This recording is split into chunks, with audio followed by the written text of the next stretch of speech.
Pessoal, tudo bem com vocês? Espero que sim. Na aula de hoje nós vamos continuar trabalhando com Idade Média.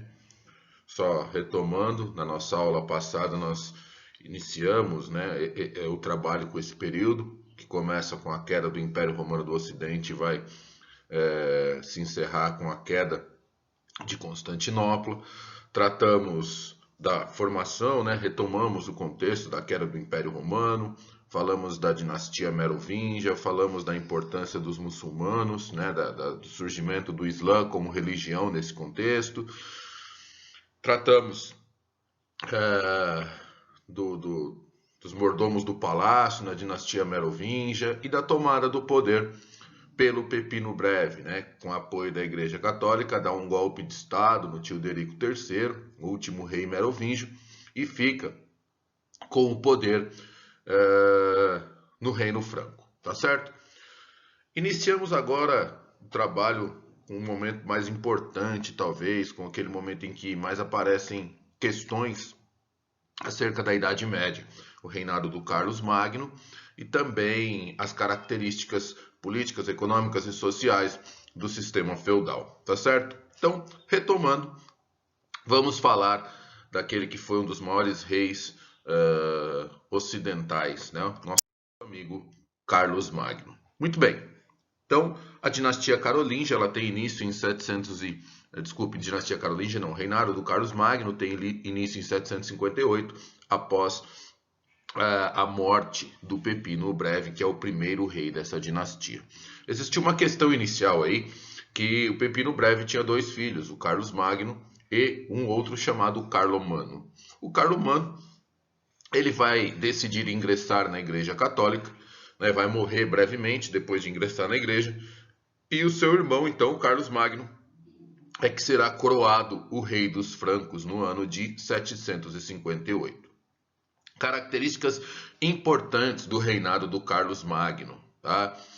Primeiro ponto, expandiu consideravelmente as fronteiras do Reino Franco. E aí, se nós olharmos para o mapinha aqui do lado, nós veremos que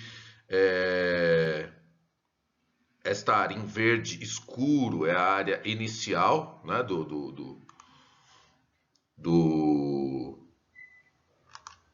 do Reino Franco, ó, essa área escura, e depois nós teremos em outros tons de verde a expansão do Reino Franco. Essa área em verde mais claro aqui, ó, a Saxônia, Caríntia, Reino Lombardo, são todos territórios, ó, marca espanhola, territórios conquistados pelo Carlos Magno. Então, quando esse cara foi rei, olha o tamanho do Reino Franco. Por isso que eu disse para vocês lá atrás que esses caras vão reconstituir grande parte daquilo que havia sido o Império Romano do Ocidente, tá? Então, amplia muito as fronteiras do Reino Franco. Acaba sendo coroado imperador dos romanos no Natal do ano de 800, né? E ele é coroado pelo Papa. Então isso marca uma aproximação maior, um estreitamento ainda maior das relações entre a Igreja Católica e os francos, né? E o mais importante, eu diria, né, desse reinado do Carlos Magno foi a questão dele criar um aparato administrativo substancial para o Reino Franco. Um reino com fronteiras tão extensas deveria ter um aparato administrativo importante para que pudesse ser governado. Então, o que ele fez? Constrói muitas estradas, né, que vai interligar todo o Reino Franco. Na verdade, muitas das antigas estradas romanas serão reaproveitadas, né? O imperador circulava pelo império. Ele era, digamos assim, era um rei itinerante, tinha vários palácios, ele estava constantemente acompanhando a administração do império. Além disso, ele cria, né, um cargo chamado Missi Dominiti, e esses caras fiscalizavam o cumprimento das leis dentro do agora que está surgindo, né, Sacro Império Romano Germânico. Criou as chamadas leis capitulares, leis escritas, né, as leis escritas que vieram declinando em importância desde a queda do Império Romano do Ocidente. Lembre que é uma característica dos germânicos a lei oral, o direito consuetudinário, mas aqui nós temos um parênteses, né? Durante o reinado do Carlos Magno, porque ele estabelece estas leis escritas. E aqui eu diria que é um ponto fundamental. Doação de terras para condes e marqueses. Percebam, doação de terras. A terra pertence ao rei. Quando ele, digamos assim, entrega a responsabilidade a condes e marqueses, que eram chefes militares, ele está chamando, trazendo para si auxílio administrativo. Ele denota a importância política a estes condes e marqueses no âmbito local. Lógico que esses condes e esses marqueses, eles devem obediência ao Carlos Magno, mas eles vão auxiliar o Carlos Magno nessa administração do Reino Franco, ok? Isso é muito importante. Renascimento carolíngio também é algo que é muito cobrado, né? O Carlos Magno ele vai incentivar muito, né, a cultura, a educação para a formação de pessoas que fossem bem instruídas e pudessem ocupar os cargos administrativos. Dizem que ele foi muito preocupado com a educação dos próprios filhos, dizem que era um atleta, gostava muito de nadar, nos palácios foram construídas piscinas, inclusive, a pedido do Carlos Magno, por conta disso. Então percebam que esse aparato administrativo ele é muito importante. Detalhe, o Carlos Magno ele obrigava os povos conquistados a se converterem ao cristianismo. Ok? Então percebam que a Igreja Católica estreita relações. A Igreja só está expandindo a sua área de influência por todo o Ocidente Europeu quando ela se aproxima do Carlos Magno, tá certo? Em 814, o Carlos Magno vai acabar falecendo e o seu sucessor será seu filho chamado Luís, Luís Pio ou Luís o Piedoso, que irá reinar de 814 a 841. Percebam que eu coloquei aqui um primeiro tópico para vocês, dizendo que o Luís o Piedoso era um rei fraco politicamente. Tá? Ele foi educado pelo clero, educado pela igreja, essa preocupação, né, com o conhecimento, né, e o clero detém o conhecimento, detém o controle sobre as letras no período, né? Então esse cara vai ser um rei muito submisso, muito obediente à Igreja Católica. E ele não consegue ter a mesma autoridade que o seu pai, principalmente sobre aqueles condes e aqueles marqueses. Lembrem, o Carlos Magno entregou terras para condes e marqueses. E esse rei, quando eu digo que ele é fraco, eu estou dizendo que ele não consegue ter autoridade política sobre esses condes e marqueses e também não consegue impor as suas ordens à igreja, tá? Além disso, além de não ser um rei muito preparado, né, para ter o controle político do reino em suas mãos, ele vai sofrer com as invasões tardias, né? Nós teremos vikings atacando a Europa pelo norte, os muçulmanos, como nós já vimos, atacando a Europa pelo sul, apesar de terem sido contidos na Batalha de Poitiers pelo Carlos Martel, eles ainda estão na Ibéria, ainda estão na Península Ibérica, né? E os magiares, o outro povo, né, bárbaro que ataca a Europa pelo leste. Então percebam o que está acontecendo aqui. Temos um rei que não consegue impor a sua autoridade política a condes, marqueses e a igreja, a Europa sendo atacada, um momento de muita insegurança por conta desses ataques, tá? A população, gente, insegura, percebendo que tem um rei que não consegue garantir, né, a sua vida, a sua segurança, a população vai fazer o quê? Vai começar a acelerar um movimento migratório, deixando cidade e indo para o campo. Percebam, esse é um movimento que começou lá com a queda do Império Romano do Ocidente, ok? Muito bem, a morte do Luís o Piedoso vai levar a uma disputa pelo poder por parte dos seus 3 filhos. Ele tem os filhos Carlos o Calvo, Lotário e Luís o Germânico. Esses caras, eles vão disputar o poder político entre si, tá? Como nós veremos, este cara aqui, ele vai ser o primeiro a morrer. ok? Então, nós veremos que a Igreja Católica, que tinha muita influência, né, sobre o Luís o Piedoso, é a própria Igreja que vai impor uma solução para esta briga política dos três.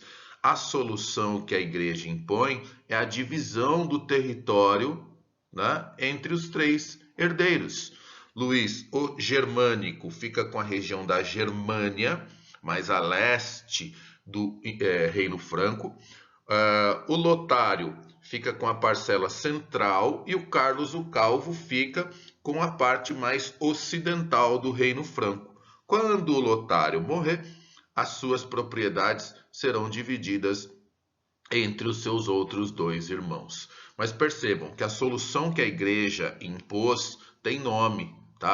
A solução imposta pela igreja a solução imposta pela igreja para essa disputa política é o chamado Tratado de Verdun de 843. Né? Então, temos aqui a formação com essa divisão em três partes. A morte do Lotário, a parte mais ocidental fica pro Carlos o Calvo e a parte mais oriental para o Luís o Germânico. Então teremos o nascimento desses dois territórios, teremos o nascimento da França, no reino do Carlos o Calvo, e o Sacro Império Romano Germânico, com o Luís o Germânico, ok? Mais um aspecto importante desse século IX será o quê? O feudo passa a ser uma propriedade hereditária.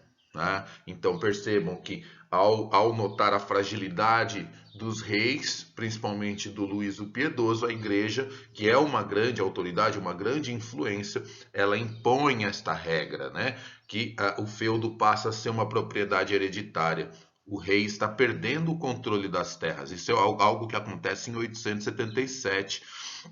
A igreja, como era uma grande proprietária, né, tinha muitas posses, né, muita terra, ela vai passar a ser a maior proprietária de terras do Ocidente com esta lei. Então a igreja cria um aparato jurídico que vai beneficiar a própria instituição, ok? Teremos assim a formação daquilo que vai ser a base do feudalismo. Perceba, insegurança, pessoas indo em direção ao campo, procurando condes e marqueses. Estes nobres é que vão garantir a segurança das pessoas. Né? Qual vai ser o acordo que será feito aí? O nobre oferece trabalho, o nobre oferece segurança e proteção. Este camponês agora, né, que nós chamaremos de servo, oferece trabalho em troca, muito próximo daquilo que nós vimos no colonato, né, que está nascendo esse sistema feudal lá no século V, com a queda do Império Romano do Ocidente, ok? Muito bem. Então vamos agora entender um pouquinho sobre o que é esse tal feudalismo. Para isso eu vou dividir a análise em política, economia e sociedade, ok? O auge do feudalismo europeu ele vai se dar entre o século IX e o século XI. No século XI, nós teremos o início do declínio deste modo de produção na chamada Baixa Idade Média. Tá? Então, este sistema, esse modo de produção, ele vai ocupar a vacância de poder deixada pelo Império Romano do Ocidente. Politicamente, como nós devemos entender o sistema feudal? Uma política fragmentada, né? Então, o poder político do rei entra em declínio, o rei não deixa de existir, ele apenas perde a sua autoridade política, tá? E quem é que fica com esta autoridade? A nobreza.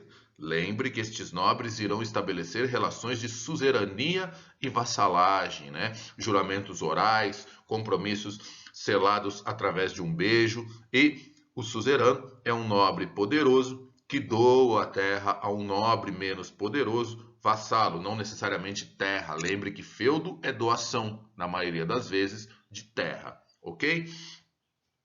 A relação ocorria por meio de uma cerimônia, né? O vassalo se ajoelha, jura fidelidade, né? Compromisso. O vassalo, essa frase é importante, né? O vassalo do meu vassalo, na verdade a frase ficou cortada aqui, mas o vassalo do meu vassalo não é meu vassalo, quer dizer que se um nobre ele doou um feudo, né, para um outro nobre, ou seja, um suzerano doou para um vassalo. Esse vassalo pegou aquelas terras e doou para um terceiro. Esse terceiro não é vassalo do primeiro, mas sim do segundo. Então, cuidado com isso, né? Uma sequência de relações não garante que o primeiro doador vá ser uma autoridade sobre todos os outros, ok?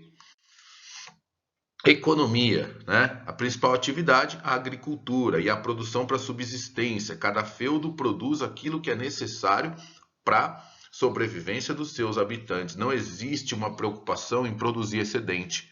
Essa é a grande característica da economia feudal. O comércio, ele é uma atividade secundária, ele não chega a desaparecer no Ocidente Europeu. Se você tiver que citar um exemplo, Gênova e Veneza continuam a praticar o comércio, mas não é mais uma atividade primária como era na Antiguidade Romana. Agora é uma atividade secundária, ok? Diferença, né? Cada feudo vai adotar um sistema de moeda, um sistema de peso, um sistema de medida. Então, inexistência de uma moeda única no Ocidente Europeu. A cidade também não desaparece por completo. Mais uma vez, o exemplo de Gênova e Veneza, ok? Mas é um lugar inseguro, né? Como o poder central está enfraquecido, não existe quem garanta a segurança das pessoas. Por isso é que as cidades elas tornam, digamos assim, ficam esvaziadas nesse momento, ok? Os burgos, que serão as cidades cercadas de muro por uma questão de proteção, são espaços que vão ganhar importância mais a partir do século XI, tá? Quando, digamos assim, que a cidade estivesse sendo ressignificada, ganhando uma nova importância no Ocidente Europeu. Por isso eu não vou fazer grandes comentários agora para vocês, tá? Feudo, unidade produtiva autossuficiente, somente o castelo é protegido, ok? E existe aquela divisão entre manso servil e manso senhorial. No manso servil, o servo produz para os próprios servos, mas entrega parte do que produz para o nobre. E no manso senhorial, o servo trabalha e produz tudo para o nobre, ok? A sociedade é o modelo que nós chamaremos de estamental. Isso significa o quê? Mobilidade restrita. Ou seja, nasceu servo, morre servo. Nasceu nobre, morre nobre. Tá? Então, não existe a possibilidade de ascensão social dentro dessa pirâmide social. Ela é imóvel, tá? Ou tem possibilidade muito restrita de mudança na condição social. Então nós teremos no topo dessa pirâmide a instituição mais influente que vai, digamos assim, ocupar o espaço político deixado pelos reis, é o clero, né? São os que oram, têm poder de voz. Esses caras têm influência, aquilo que o clero diz é respeitado por toda a sociedade. Inclusive a manutenção da estrutura social tem a ver com o poder de voz do clero. O clero vai argumentar dizendo que, para o servo, por exemplo, que aquele lugar que ele ocupa na pirâmide foi uma escolha divina, uma escolha de Deus, e que não é o servo que tem que contestar isso, ele tem que simplesmente aceitar. Então, ele tem essa função, esse poder de voz, ele gera medo nas pessoas, o medo do inferno, principalmente. Tem a função intelectual, são os únicos letrados, são os únicos que produzem cultura, que produzem livros nesse contexto, ok?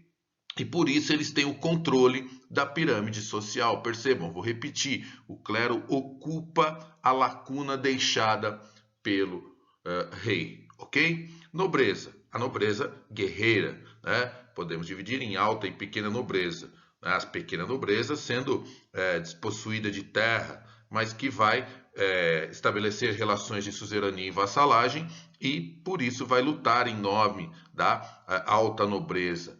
Perceba que quanto mais vassalos você tem, maior é o seu exército, maior é o seu poder militar. Isso é muito importante aqui, tá? Servos são os que trabalham, são presos à terra por uma dívida que tem com os nobres. Ou seja, o servo ele vai lá, procura o nobre em busca de segurança. O nobre oferece essa segurança, essa moradia para o servo em troca do trabalho desses servos. E esse servo vai trabalhar por quanto tempo? Pelo tempo que o nobre achar que é necessário para ele pagar essa dívida que ele tem por estar usando a terra desse nobre. Por isso é que nós dizemos que ele está preso à terra, preso à vontade daquele senhor feudal, ok? Então, servo não é escravo, tá? Ele não é propriedade, mas ele está preso à terra. Os servos tinham uma vida muito difícil. Trabalhavam constantemente, se alimentavam muito mal, moravam, passavam muito frio, né? Além disso, pagavam muitos impostos. Eu listei aqui para vocês alguns desses impostos. Corvéia, dias de trabalho que ele ia para o manso senhorial. Então, aproximadamente 3 dias por semana, o servo ia até o manso senhorial produzir aquilo que era de exclusividade do senhor feudal. Talha, né? Ele pagava pelo uso da terra do senhor. Então, ele recebia o manso servil, um pedaço de terra, mas ele tinha que pagar a parte da produção, né, no manso servil, tinha que ser entregue para o senhor feudal como imposto. Banalidade, quando ele pagava para usar as instalações do feudo, por exemplo, forno, um moinho, uma ferramenta, ele tinha que pagar para utilizar, né, algo que pertencesse ao senhor feudal. Mão morta. O servo de uma família de servos, uma pessoa morreu, uma pessoa a menos para produzir, para trabalhar, ele tem que pagar um imposto, né? Aquela família vai pagar um imposto para o senhor feudal por conta dessa morte. E o tostão de Pedro, né? Dízimos, o dízimo que era pago para Igreja Católica Apostólica Romana. Coloquei como ICAR aqui para vocês, né? Então, os feriados, se vocês notarem, nós temos feriados religiosos ou dias de santos espalhados pelo ano todo. E nesses dias, os servos tinham que geralmente entregar animais, né? Doar porcos, galinhas, patos para a Igreja Católica. Tá? Então, eles, além de pagar impostos para o senhor feudal, ainda pagavam estes impostos para a Igreja Católica. Percebam que o servo tem uma vida de muita dificuldade no período, ok? E, para encerrar, eu gostaria de tratar de alguns pontos importantes sobre aquela instituição que é a mais poderosa dentro do Ocidente europeu. Então, a Igreja Católica ela controla o poder econômico, porque ela é a maior proprietária de terras, ela é a grande senhora feudal. Lá na Era Moderna, quando surgir a Igreja Anglicana, eu vou dizer para vocês que a Igreja Católica tem as suas posses tomadas pelo rei Henrique VIII, e a Igreja tinha 2/3 das terras produtivas na Inglaterra. Por quê? Uma herança desse período feudal. Tá?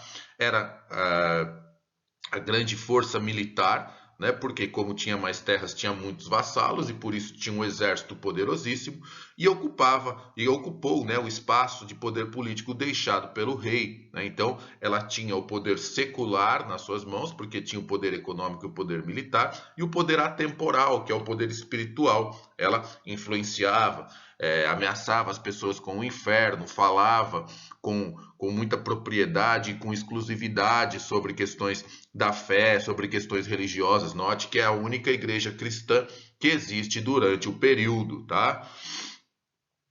Aqueles que não compactuam com a fé vão ser considerados hereges, vão ser perseguidos. Vai surgir lá na Baixa Idade Média o famoso Tribunal da Inquisição. Monopólio intelectual, né, monopólio sobre a cultura. Era a única que produzia livros, documentos escritos, eram os únicos letrados. Por isso que nós vamos dizer que existe sim uma produção cultural. Os renascentistas vão dizer que não, né? Uma visão até preconceituosa do período, mas existe sim uma produção cultural, mas é uma produção voltada para a religião durante a Idade Média, o que é um reflexo, né, desta influência que a Igreja Católica tinha sobre o Ocidente Europeu. Tudo era justificado pela religião, por isso nós temos uma postura teocêntrica durante o feudalismo, durante a Idade Média. Produção de livros, como eu já disse, era um monopólio da igreja, a língua oficial é o latim, e é no século XIII que a Igreja Católica cria, né, uma regra que persiste até hoje, a regra do celibato clerical, né? Os padres não podem constituir família. Qual é a ideia de você criar o celibato? Evitar a divisão da herança que um padre, um clérigo pode deixar, então tudo fica para a igreja, isso só vai aumentando as posses da igreja. Percebam que nós falamos constantemente da riqueza da igreja. A igreja vai adquirindo uma postura materialista ao longo da Idade Média, e isso lá na frente vai ser um motivo fundamental para o evento que nós conhecemos como Reforma Protestante. Ok?